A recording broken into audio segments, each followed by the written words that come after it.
महाबंडलेश्वर यांनी आज सकाळी सकाळी जे काही शिवसेनेवर आरोप केलेले आहेत ते आम्हाला अपेंडिक्स म्हटलेले आहेत।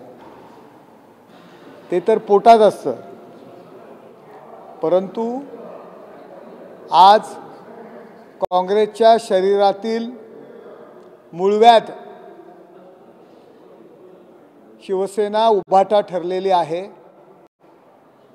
संजय राऊत बांडगुळाची भूमिका करतात काँग्रेसच्या झाडावरती। आज पाहिलं की राहुल गांधी पत्रकार परिषद दुपारी 12:30 वाजता घेणार आहेत, याची माहिती पत्रकारांना संजय राऊत देत होते। किती वाईट अवस्था झालेली आहे। शिपायाचं काम सुद्धा संजय राऊत यांना करावं लागतंय। संजय राऊत, आम्हाला जर तुम्ही अपेंडिक्स म्हणत असाल ते तर पोटात असतं, परंतु आपण उभाटा मूळव्याध करून ठेवलेली आहे आणि ते कुठे असतं हे मला सांगण्याची गरज वाटत नाही आहे। आपण जर अशा पद्धतीने टीका कराल तर आम्हालाही त्या भाषेत उत्तर देता येतं, याची जाण या महाबंडलेश्वरांनी ठेवावी।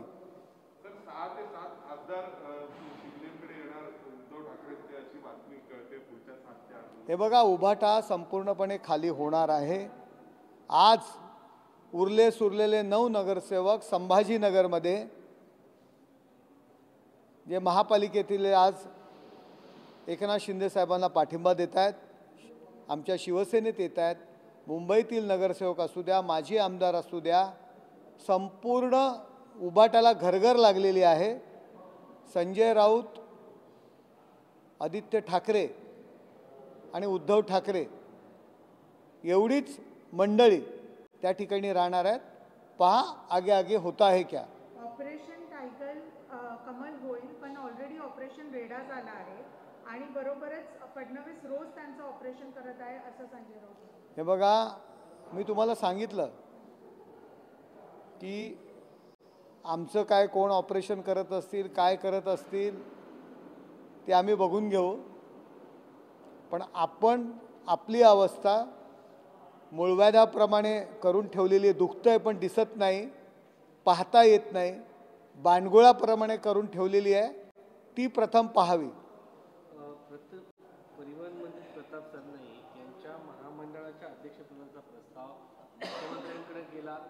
मुख्यमंत्र्यांनी तो प्रस्तावाच्या ऐवजी त्या ठिकाणी शिवसेनेला झटका देत एसटी महामंडळाच्या अध्यक्षपदावरती अतिरिक्त मुख्य सचिव संजय सेठीची नियुक्ती केली। या संदर्भात मी माहिती घेतो, नक्की काय विषय आहे मला काही कल्पना नाही। यावरच संजय राऊत यांनी म्हटलेलं आहे की दररोज मुख्यमंत्री देवेंद्र फडणवीस हे शिवसेनेची अशा पद्धतीने ऑपरेशन केलं जातं। नाही, आमची काय मी आत्ताच तुम्हाला म्हणालो, आमचं काय ऑपरेशन वगैरे काय आहे ते आम्ही बघून घेऊ, पण आपली व्यवस्था मूळव्याधाप्रमाणे करून ठेवलेली आहे।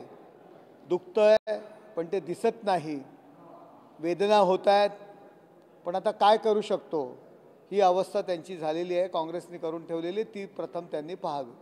एक प्रश्न आहे की अमेरिकेमधून जे भारतीय येत आहेत ते पाहिल्यानंतर प्रत्येक भारतीयाच्या मनामध्ये संताप अमेरिकेबद्दल निर्माण होतोय। तुम्ही सरकारमध्ये आहात, या संदर्भामध्ये मागच्या काळात काय घडलं याच्यापेक्षा आता समोर काय घडतंय ते अत्यंत संतापजनक आहे आणि जे मोदी सरकारच्या काळामध्ये घडतंय त्यामुळे लोकांमध्ये राग आहे। हे बघा, काही झालं तरी सुद्धा ताबडतोब मोदी सरकारला दोष देणं, अमेरिकेमध्ये जे बेकायदेशीर वास्तव जे भारतीय करत होते त्यांच्यावरती कारवाई झालेली आहे, त्यांना पुन्हा भारत देशात पाठवत आहेत।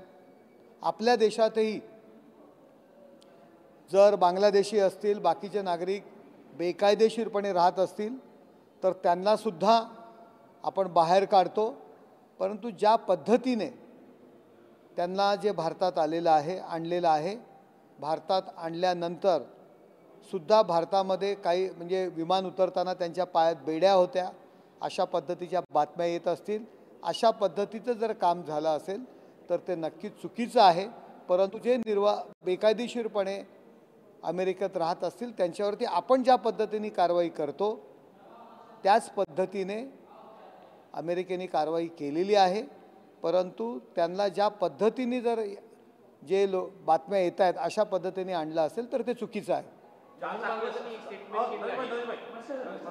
भागवतांनी एक स्टेटमेंट केलं चार चाकी असल्यात लाडक्या बहिणी अपात्र ठरणार आहे। आजपासून अंगणवाडी सेविका पडताळणी करणार आहे।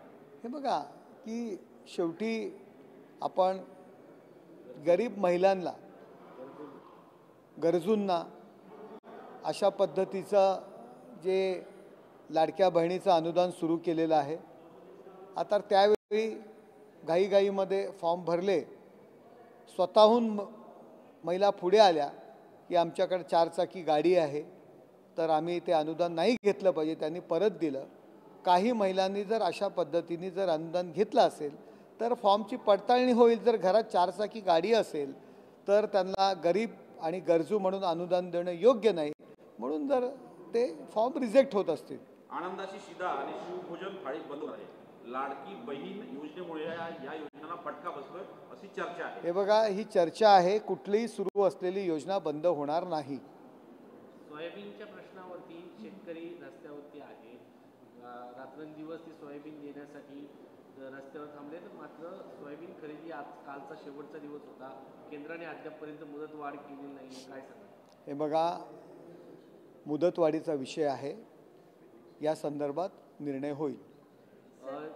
मोहन भागवत यांनी असं म्हटलंय की हिंदूंनी इंग्लिश बोलू नये, पारंपरिक कपडे घालायला पाहिजेत, याबद्दल तुमचं काय म्हणणं आहे? आपली राष्ट्रभाषा, आपली बोलीभाषा याला आपण प्राधान्य द्यायला पाहिजे। गरज असेल त्या ठिकाणी इंग्रजीही बोलायला पाहिजे।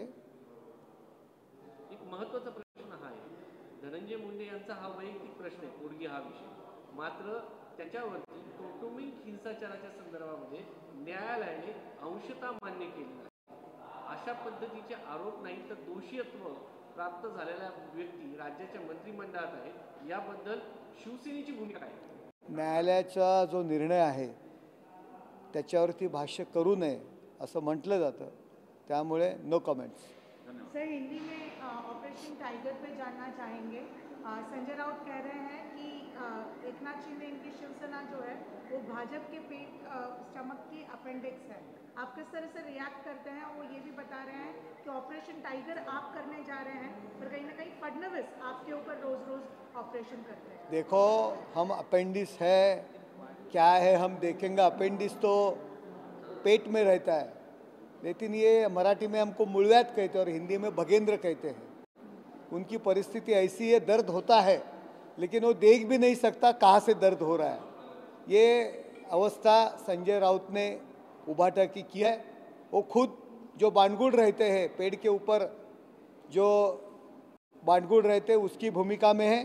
राहुल गांधी प्रेस कॉन्फ्रेंस ले रहा है, आज 12:30 बजे उसकी खबर संजय राउत दे रहे हैं। एक राज्यसभा का एमपी एक मैसेंजर का काम राहुल गांधी का कर रहे हैं। क्या परिस्थिति है उनकी ये आप ही देख लो। और संजय राउत, अगर आप जिस भाषा में हम पे आरोप कर रहे हैं उसी भाषा में, उससे तीखी भाषा में हम लोग भी आपके खिलाफ बोल सकते हैं, इतना ध्यान में रखो।